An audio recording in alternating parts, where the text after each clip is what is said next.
अस्सलाम वालेकुम एवरीवन। उम्मीद है आप सब खैरियत से होंगे। डियर स्टूडेंट्स, आज की इस वीडियो में हम फर्स्ट ईयर की कंप्यूटर साइंस में मोस्ट इम्पोर्टेंट टॉपिक है हमारा डिसीजन मेकिंग। इसके ऊपर बात करेंगे। हमने कल कंट्रोल स्ट्रक्चर की बात की थी और कंट्रोल स्ट्रक्चर्स में हमारे पास पहला होता है जो बाय डिफ़ॉल्ट चलता है सिक्वेंशियल कंट्रोल स्ट्रक्चर, और उसमें जो सेकंड था वो हमारे पास डिसीजन मेकिंग था। तो आज हम उसी के ऊपर बात करेंगे। आप मेरे चैनल को सब्सक्राइब कर लें ताकि आपको तमाम लेक्चर्स डिलीवर होते रहें। और सेकेंडली ये इम्पोर्टेंट टॉपिक है बिकॉज एग्ज़ाम में इसमें से मोस्टली एरर्स के क्वेश्चंस भी आते हैं शॉर्ट में, और इसका सिंटेक्स जो है वो शॉर्ट में पूछा जाता है।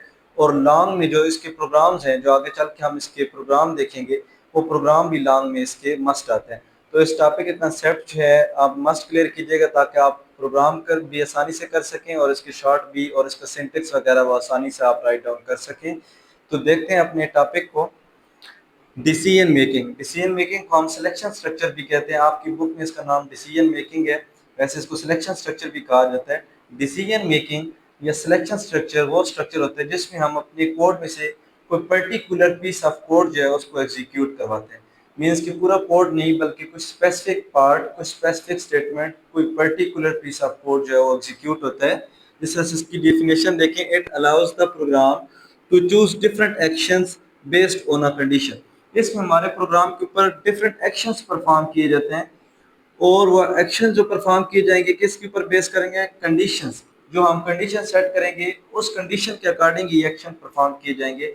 लाइक इसमें देखें, हमारे पास डिसीजन मेकिंग के नेम से इंडिकेट हो रहा है कि हमने कोई ना कोई डिसीजन करना है, फैसला साजी करनी है। तो डिसीजन के लिए हमारे पास कभी भी एक चीज़ नहीं होगी, बल्कि इसमें हमारे पास क्या है, दो चीज़ें होंगी। जब एक से ज़्यादा चीज़ें आ जाएं और उनके दरमियान में हमने डिसीजन करना होता है, ट्रू या फॉल्स, यस या नो की फॉर्म में, तो उस टाइम हम क्या करते हैं कि कंडीशंस बनाते हैं, और उन कंडीशन के अकॉर्डिंग जो है वो दोनों में से एक काम होता है। जैसे भी अगर कंडीशन ट्रू है तो लाइक वन वाला टास्क परफॉर्म होगा, और अगर फॉल्स है तो सेकंड वाला। तो इस तरह से कंडीशन बना के हम दो में से किसी एक चीज के दरमियान में डिफरेंस कर सकते हैं, या दो में से कोई एक काम परफॉर्म करवाना हो तो वो काम परफॉर्म करवा सकते हैं। तो मल्टीपल कंडीशंस होती हैं जिनको सेट किया जाता है, और उस कंडीशन के बिहाफ पे ही हम अपने कोड का कोई पार्ट एग्जीक्यूट करवाएंगे, या दो पार्ट है तो दो में से कंडीशन पे डिपेंड करता है कि कौन सा पार्ट एग्जीक्यूट होना है और कौन सा पार्ट स्किप होना है। तो कंडीशंस जो सेट की जाती हैं, उन कंडीशंस को सेट करने के लिए बेसिकली हम कीवर्ड्स यूज करते हैं, की स्टेटमेंट्स। तो उसमें हमारे पास तीन है, इफ है, इफ एल्स है, इफ एलिफ एल्स। आज हम इफ को देखेंगे और नेक्स्ट लेक्चर्स में इफ एल्स और इफ एलिफ एल्स, इनके सिंटैक्स और इनका यूज और इनको प्रॉपर प्रोग्राम में जो है अप्लाई करके हम देखेंगे। तो सबसे पहले सबसे सिंपल जो डिसीजन मेकिंग में आप बात करते हैं, इफ है। इफ एक सिंपल स्ट्रक्चर है, सिलेक्शन स्ट्रक्चर।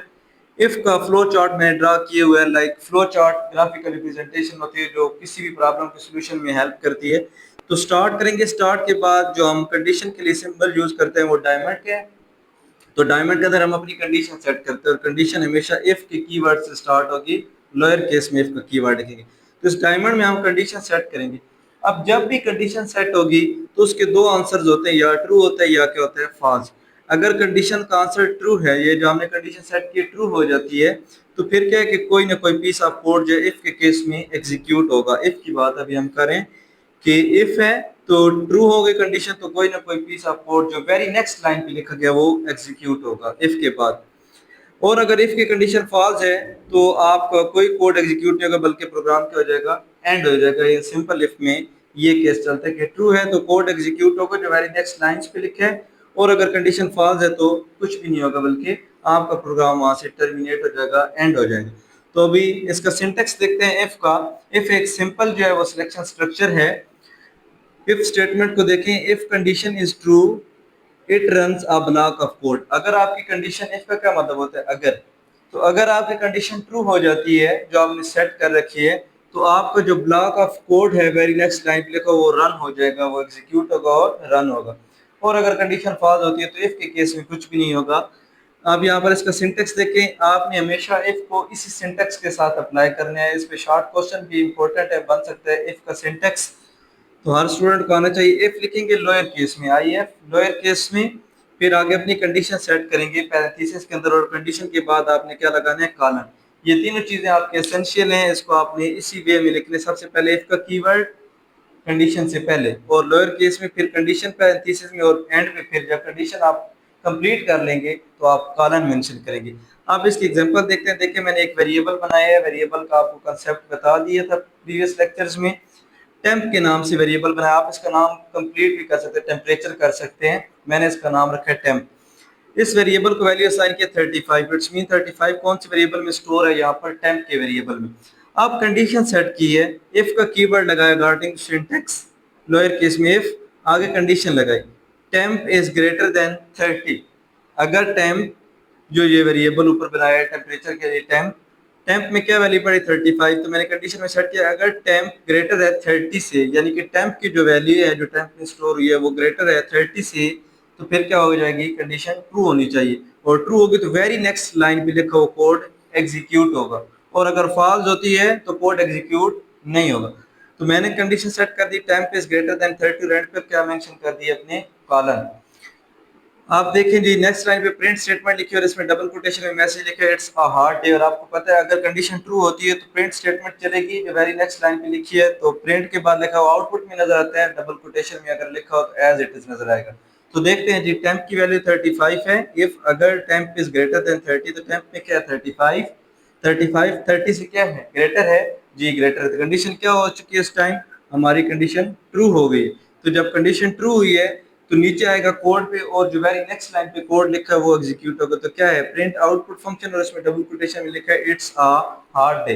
तो आपको आउटपुट की स्क्रीन पे नजर आएगा इट्स अ हार्ड डे। लेकिन अगर मैं यहाँ पर वैल्यू चेंज करता हूँ, दूसरा केस देख लेते हैं फॉल्स वाला।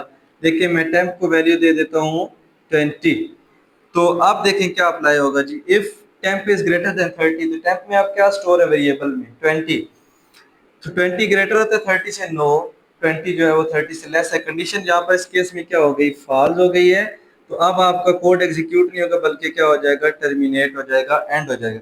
तो ये आपके पास सिंपल इफ का यूज है कि आप इफ की कंडीशन सेट करेंगे, अगर वो कंडीशन ट्रू है तो वेरी नेक्स्ट लाइन पे लिखा हुआ कोड एग्जीक्यूट होगा, और अगर फॉल्स है तो कोड एग्जीक्यूट नहीं होगा। इंशाल्लाह कल और द नेक्स्ट डे हम इफ एल्स और इफ एलिफ एल्स पे बात करेंगे कि इनमें कैसे कंडीशन सेट होती है और इनका सिंटेक्स क्या होता है।